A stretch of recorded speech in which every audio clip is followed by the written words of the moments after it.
Ladies and gentlemen, we're honored to be joined by Senator Mel Martinez, represents the state of Florida and has given a lot of his adult life to serving the country and serving his state, and he's a stalwart friend of U.S. Taiwan. Thank you, Senator. Thank you very much. Thank you.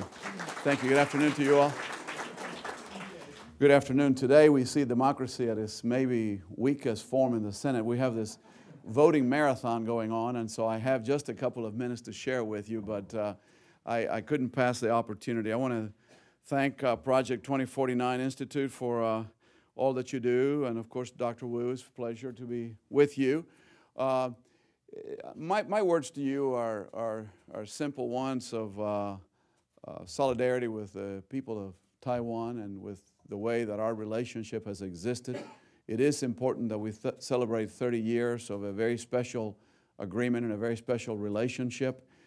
During that time, I think we have seen the United States stand firm on the side of preserving what is Taiwan and what it represents.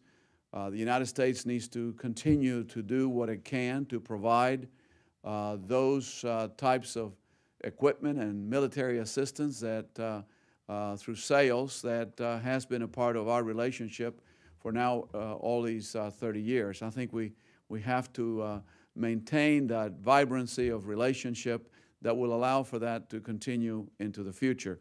I think it's obviously best that the relationship with the mainland republic be one that resolve issues across the Taiwan Straits through conversations and negotiations. But I think it's also important that we recognize the history, the traditions, and that which has existed as a shining example now of a democracy, a shining example of a place that not only elects their leaders, but also has the opportunity to elect different ones if they so choose. You know, I come from the Republic of Cuba. That's where I was born. And I can remember my father as a young boy reading an article in the Reader's Digest. And he said to me on that day, it was an article he was reading about what had occurred in China in 1949 and the transformation of that society into a communist country. And I remember him saying to me then, telling me about what he had read and saying that could never happen here to us. Well, his words were not very prophetic. He was a veterinarian, not a political forecaster. And so there you have it. 50 years later, there's still oppression and lack of human rights in Cuba. And I feel very personally the right of every person to elect their leaders, the right of every person to gather and protest, to speak what's in their hearts, and to continue to live in a way that honors the United Nations Declaration of Human Rights. And wherever those human rights are not observed or not preserved, I think all of us lose a little bit of our humanity. This morning I had occasion to speak with a dissident inside of Cuba who's on a 46th day of a hunger strike.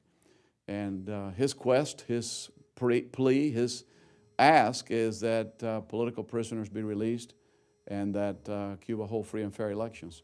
So your example of a democracy where you can transform yourselves into the kind of shining example of democracy that you are today is an example to the world. And it's a beacon of hope to those who seek to have that kind of freedom in their own country.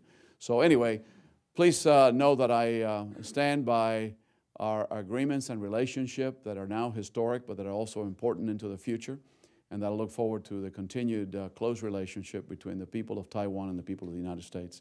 Thank you very much.